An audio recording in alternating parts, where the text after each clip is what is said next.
Okay, welcome. We've never done this before, but since we're all together, we thought we would just do a little round table. But the trouble is we don't have a table and we don't have enough chairs. So we'll have a round stand-up in this whole thing. And I thought we would have a discussion, on the subject of winning, but also drive, determination, discipline. Like all of us in this standing up here can stop. We have enough money, we have enough success, we have all enough. But something drives us, and it's the same thing that drove us to this point, but it keeps us driving beyond it. Some people who are into being comfortable think this is nuts, and I think being comfortable is nuts. So basically what Kim and I talk about, there's 4 kinds of people. One is a person who must win. I think we have people up here. 2 is a person who must be right. A lot of times they're attorneys and accountants or school teachers or politicians, all that kind of stuff. And 3 is a person who must be comfortable. And when I talk to people who must be comfortable, they're always saying to me, why are you working so hard? Why? So why are you sitting on your butt so hard? It's a different person. And the 4th person is a person who must be liked. They want to be popular. So they'll do everything to be liked, things like this. And we're actually all 4 of them at certain degrees. But what we really are about, I personally, is, if I win something, I want to win again. And if I lose, I'm going to kick your butt next week. It's a different attitude. And losers are, victims. They go, oh, he cheated, he did this. Gone, So that's what we're going to talk about, is the subject of winning, drive, determination, and what keeps us going, right? So we'll let my sweetheart go first. Oh. Well, number one, I really do hate losing. And I know we talk about, when you lose, you learn, and that's how when you make mistakes and you move forward, and that's true, and that's absolutely true. That's how I learn, that's how I grow. But there's something in me that I hate to lose, and it's hard to explain. But I think what drives me is, a good example is we took a vacation in Hawaii a couple months ago. We took 2 weeks in Hawaii. And I actually, for the first time in a long time, experienced boredom. I actually, for like 2 hours, I was bored. It was the worst feeling in the whole world. I hadn't really experienced it before. It's like my mind wasn't like driving on something. Everything was done. I could just kind of sit back on the beach, and I just really hated it. And so this year for me, I'm 50 years old, and I've never been driving so hard in my life. And for me, what is most exciting and scariest at the same time, but most exciting, is when I push up against something I'm not sure I can do. I don't know if I'm going to make it, but the fear is there. There's a lot of risk, and the fear of, when you step up to the line and then you back off. But when you step up to the line and you break through something you don't know you can do, that to me is the ultimate. That's the adrenaline, and that's really one of the things I just love the most. Thanks. Larry. Well, I don't know. I think for me is this whole thing is, it's always the big question is, how big can you be? How big is your game? How much can you accomplish? And for me, this thing about winning is, and that's the reason I like business, is because the problem in sports is when the game's over, it's over. Clock runs out. But in business, you always get a rematch. So it's kind of like what you said, is like, even if I screw up today, I can get even tomorrow. And I think you said something to me once. We were sitting around talking. You said, it's just good to be in the game, isn't it?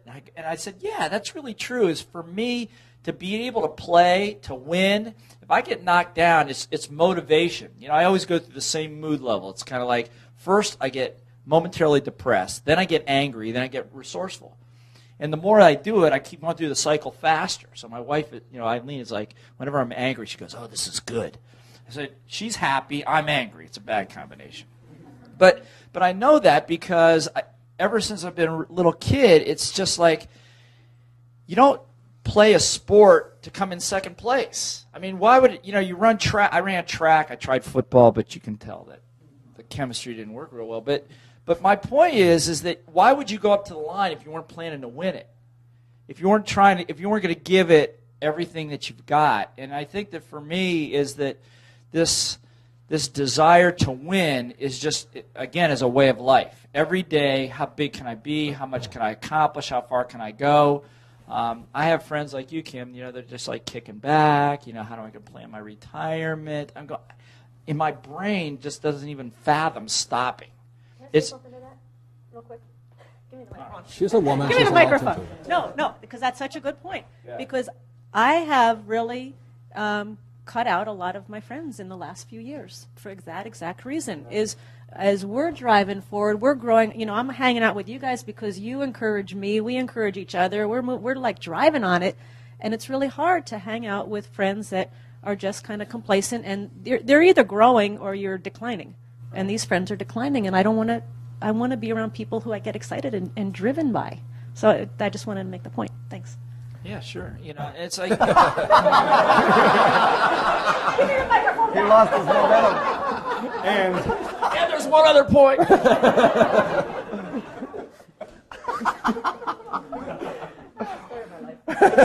Well, you come from a family of it, I know.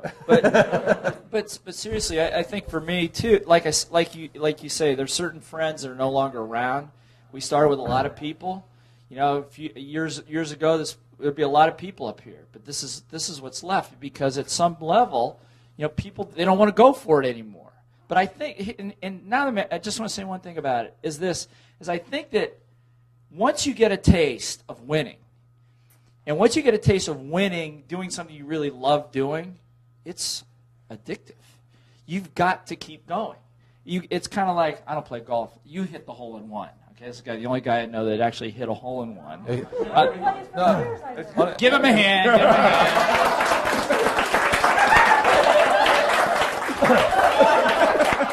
No, this is the worst part. No, he hit a hole in one on his first time up at the tee. He says, "What's so hard about this game?" But see, and I don't play golf, but I would assume that you get a good shot and you're going to play more because you keep trying to get back to that zone where you felt great. Yeah, that makes sense. You have a time when you just feel awesome, and for me, it just keeps getting back to that place. How much bigger can I get it to be?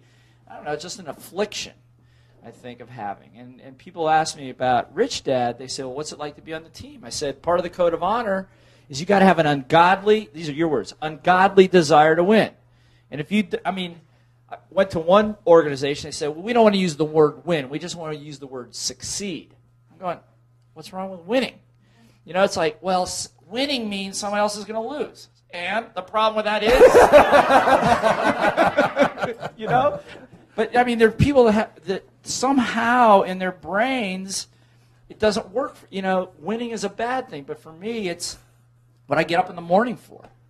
Well, it's like our friend Craig Coppola, the psycho, Oh, yeah. the psycho coach. He says he played pro baseball, and he says now in Little League nobody's allowed to lose. So he formed his own league. He got so upset. He says, "What is this stuff where nobody can lose?" He says that is the biggest load of rubbish. Joe Montana, the greatest quarterback on earth, said the same thing. He says, winning and losing's not bad. It's just how you take it. Mm-hmm. To me, every time I've lost, I've said, "Thank you. I'm going to come get you. You have now given me a reason to be around, and I'm going to kick your ass. I'm going to kick it so bad. You'll regret the day you kicked my butt." And that's it. And I'm grateful for that. And that is the difference. But again, there's four people: winners, people who need to be right, people who want to be comfortable, and people who need to be liked. And the people that need to be liked are the ones that form those little league teams where nobody loses. Well, that's your choice. That would not fit my MO. It just does not fit for me. I go out there. I don't care if I lose. I just want another shot at it. That's all I ask for. And if I really want to win, I'll come back at you, and I'll come back at you. And I'm grateful for your strength because you make me stronger. That is the how I hold it. Okay. Marco. I have a microphone here. You can give that to Kim. Yeah.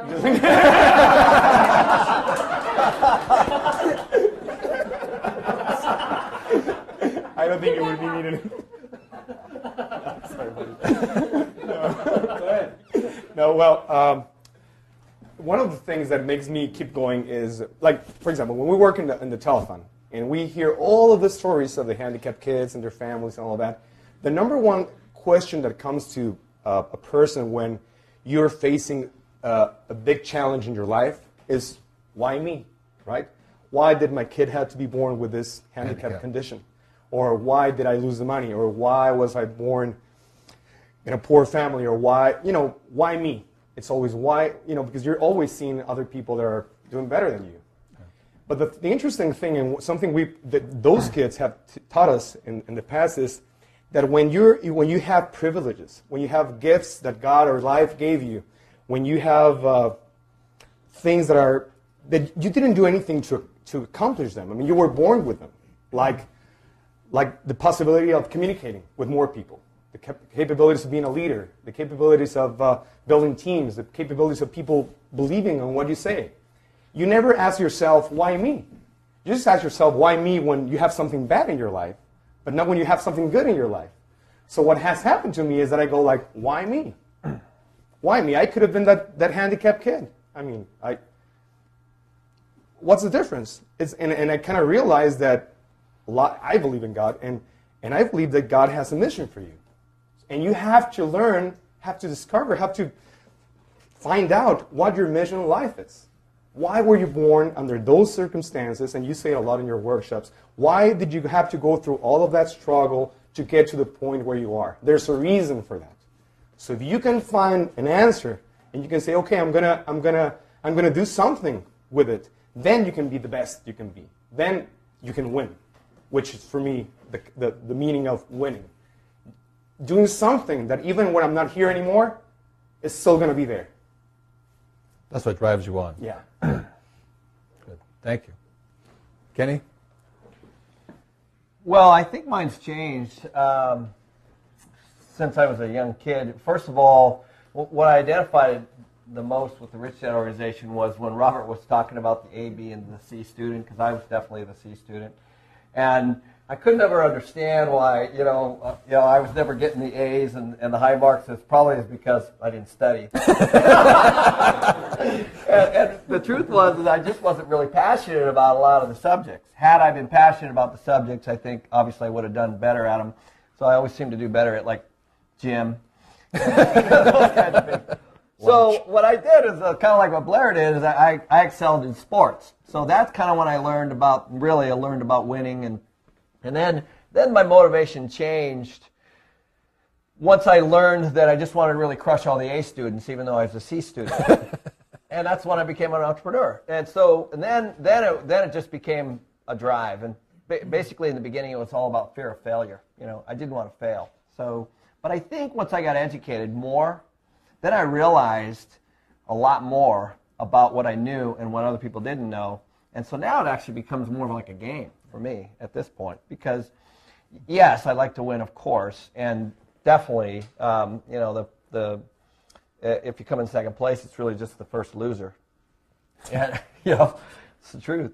And so, for me, it started out as the fear of failure, but now, I just go into whatever situation I can at the moment with the best resources, the best team, the best knowledge that I can. And what ends up happening is that you do win. When you're armed with it's very easy for me to sit across from a broker or a seller, and they think they're coming from a power of strength, but I got a whole team behind me, and I know I'm just going to crush them. I just know it, and they're sitting there by themselves thinking that they do, and it's just one-sided. It really is one-sided. So. For me, I would say it's similar with Kenny. I was a C, D, and F student a lot of the times, and it hurt me so bad that I had to find a way that I could win. And I wasn't going to win on the golf course. I didn't want to be a pro football player. I just had to find where I could win. And one of the best, it was to get even, to prove. So losing was really good. Getting an F was the best because I flunked English, and now I've sold more books than most English teachers, Yeah.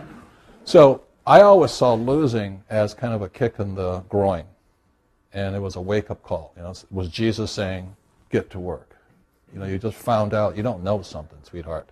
That's the only way I looked at it. But another thing that took it to another level on the psychosis of winning was when I went to Vietnam. And when I realized, I was always cheating in school, bored, not interested, not excited. And one day I went down, and I was in flight school, and I was just kind of going through the motions. I was flying these little fighter planes, and they said they're going to end the war in Vietnam. I said, wait a minute, they can't end the war yet. I haven't got there yet, And I went down and I volunteered. I said, what's the fastest way for me to go to Vietnam? I don't know why I was saying this. Most guys are saying, God, I hope the war is over. I'm going, no, don't end it yet. So what's the fastest way? And I was in flight school in Florida at the time. And they said, well, the fastest way is a helicopter gunship. I said, really? Why? I said, because they're dying. I said, okay, I'll sign that. So I switched from single-engine fighters to helicopters. And I wound up at Camp Pendleton. And now I'm getting ready to go to war. And they said, hurry up, hurry up, hurry up. I'm going, why? He says, they're dying. I'm going home. I'm like, okay, And all of a sudden I realized that dying was the most exciting thing possible. This guy, that little bastard out there is going to kill me. A little Viet Cong out there with a 30 cal or a 50 cal. He's going to kill me. And now I have to be the best. Because there's what I learned once I got to Vietnam and the firing started, there's no second place. Only one goes home alive. That's it. And it was the most exciting experience of my life. I was not bored. I was not complacent. I was now at the peak of what I could possibly be. I pushed that helicopter as hard as I could. I only flew with certain guys who were willing to take the, we could roll it this way, go underneath here, do this. And we became the best pilots possible. We flew that thing engine on, engine off. It didn't make any difference. So what that experience of somebody going to kill me made me was the best that I could be. And it was a peak experience, and I loved it so much. So I came back from Vietnam in 73 in Hawaii, but now I was psychotic because I was now bulletproof. If they can't kill you there, they can't kill you here. And the only other place I could find that much adrenaline, that high, was an entrepreneur. As an entrepreneur, there's no paycheck, right? Right. There's no program there's no human resource development. There's not somebody I can go air my grievances to. It was the same as Vietnam. It was, I'm on the edge, I'm playing against the smartest guys on the street, the other entrepreneurs. And if you're stupid, they'll take your money that fast. And so by 76, they took my money. 78, they took my money. 1980, I was broke. And every time they did it, I said, thank you. You SOBs, I'm going to get you. And every time it drove me and drove me and drove me to be the best that I could be. Because I'm playing in the world, the real world of business, not corporate America, not government, not the school system. When you're on the streets, you're playing with the best. Does it make sense, guys? Yeah. And that's all that I wanted to be at. I wanted to play the game to the best of my abilities, that if I lost, it was winner take all. I love it that way. I don't want second place. I don't want third place. I want to take it all. Guys got that?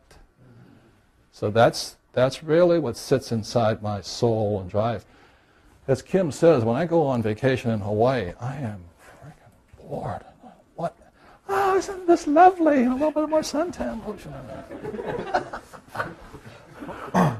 Let me go find a deal.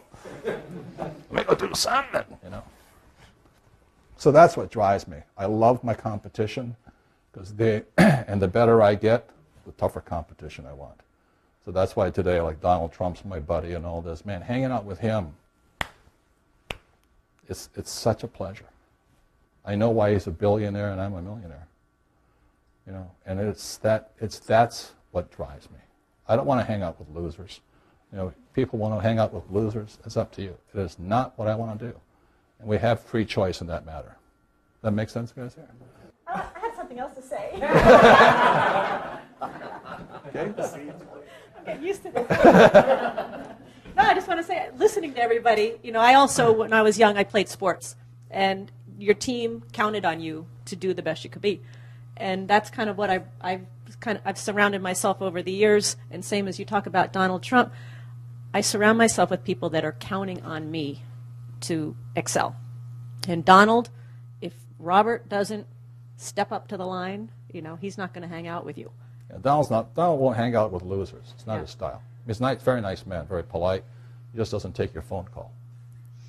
But one of the keys for me with winning is being around people that are counting on me to be the best I can be, because then I've got to rise up to the level.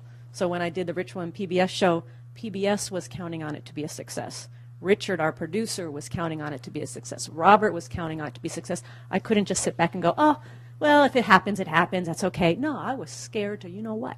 I mean, it had to be the best, and they pushed me without even knowing it, because that's been my MO that I just realized now.